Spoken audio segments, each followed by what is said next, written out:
on these current events that are taking place. There is a country which used to be called Burma, but they now have changed the name to Myanmar, from Burma, Myanmar. And the capital is Rangoon. I don't know whether they changed the name also from Rangoon. And there is a community of Muslims living in Myanmar. They're called the Rohingya, I think. I don't know if I'm pronouncing it correctly. And they are Muslims who originally belonged to Bengal and had migrated and settled in Myanmar, which is a Buddhist country. Buddhism is a religion of peace. Buddhism is a religion of non-violence. I studied Buddhism as a student at the Alimia Institute of Islamic Studies, and indeed my first book that I wrote was on Islam and Buddhism in the modern world. I had a tremendous teacher. His name was Professor Yusuf Salim Chishti, who taught me the subject of Buddhism. And after studying the religion of Buddhism, I developed great love in my heart for Gautama Buddha as a wonderful man and a tremendous, tremendous spiritual guide, Gautama Buddha. And it was a religion of peace and of non-violence.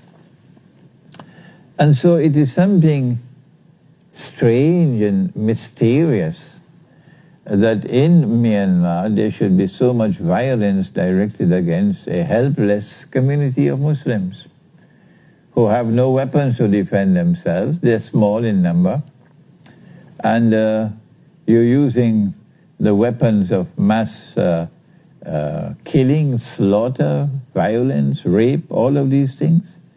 It's like Kashmir all over again. Why are the Buddhists behaving like this?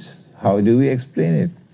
And it has been going on for a number of years now, this violence.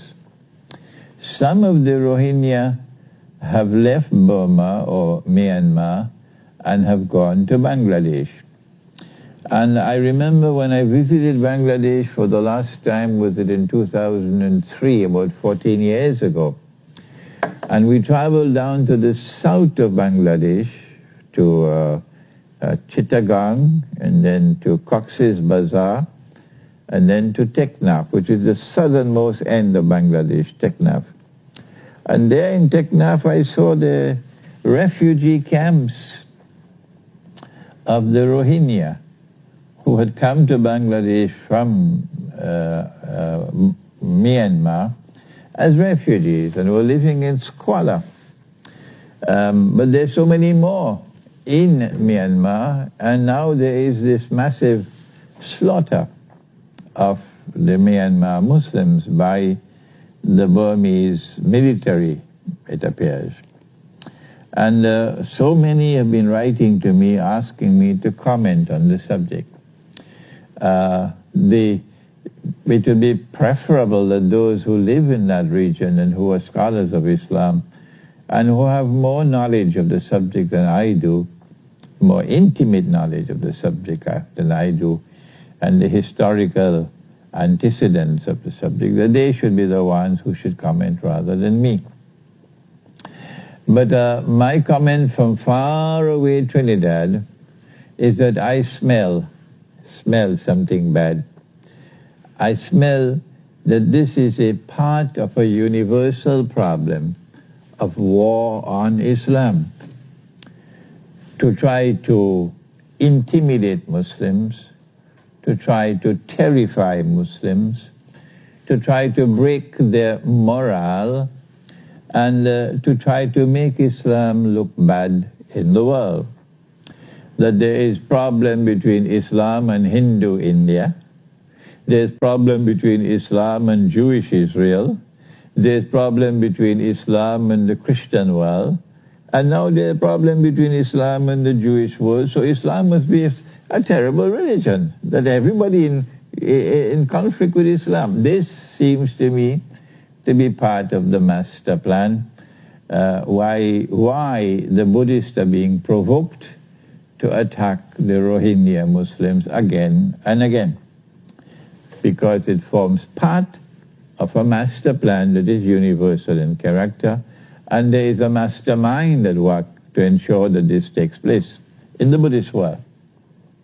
Who is that mastermind? Of course we know.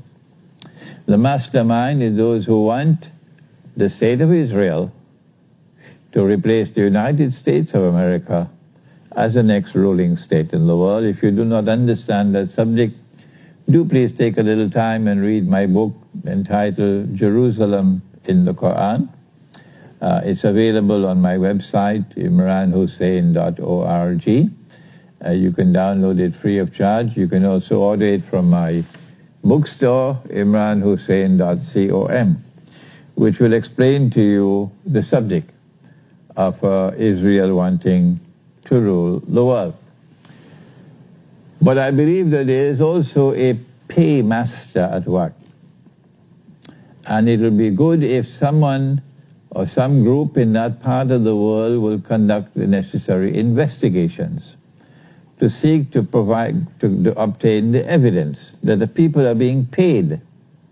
Yes, they're being paid to go and attack the Muslim Rohingya. If this is being done, we must know who is the paymaster and expose him before the world, because no lie can survive forever. 9/11 didn't survive for too long. The whole world knows now it's a lie. So no lie can survive forever. Eventually a lie will be exposed.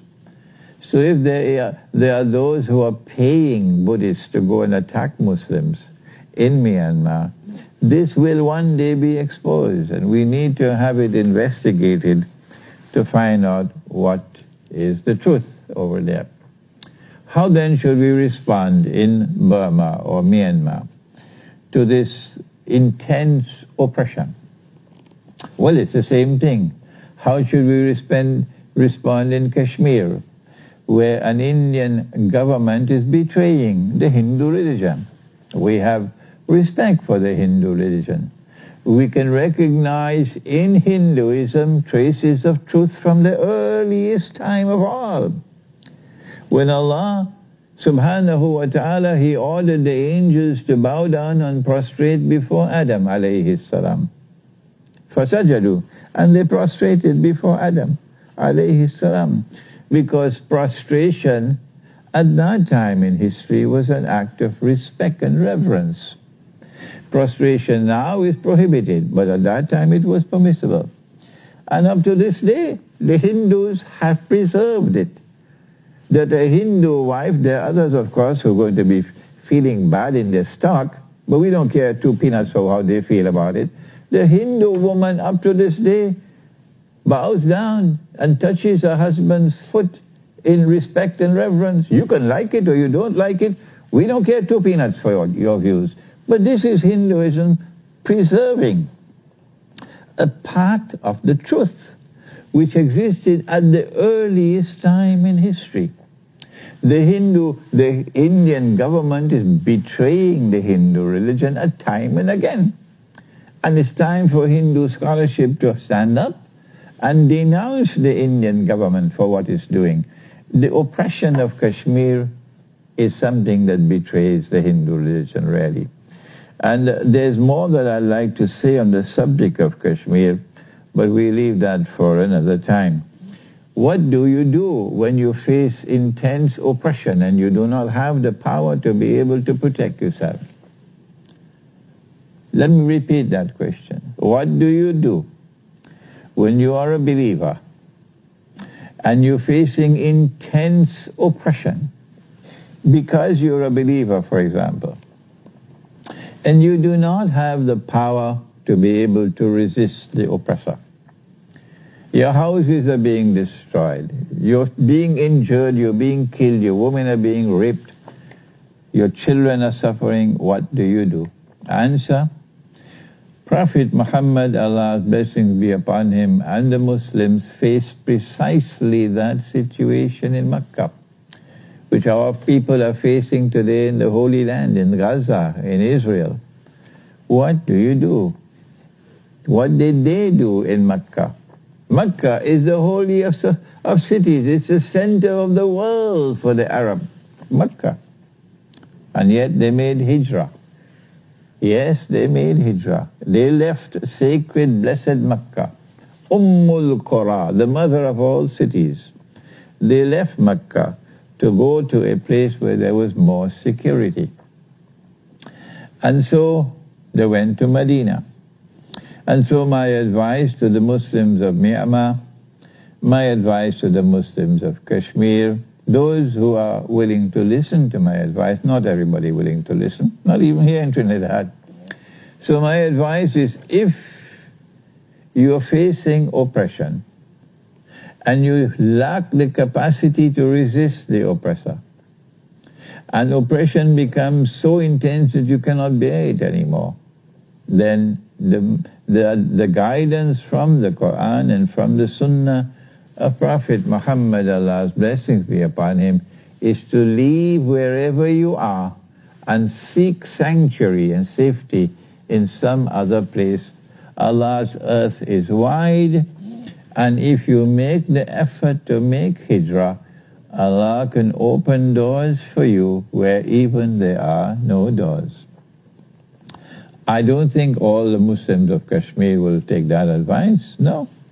But those who wish to follow my advice that I extend to you lovingly, as a brother who loves you, is to leave Kashmir and find sanctuary somewhere else where you will not be so oppressed. Leave Myanmar if you can and find sanctuary somewhere else. However, how do you leave a country when you have nowhere to go? This is a subject we'll take up, inshallah, in another session when we deal on political philosophy. We have a situation now in Kashmir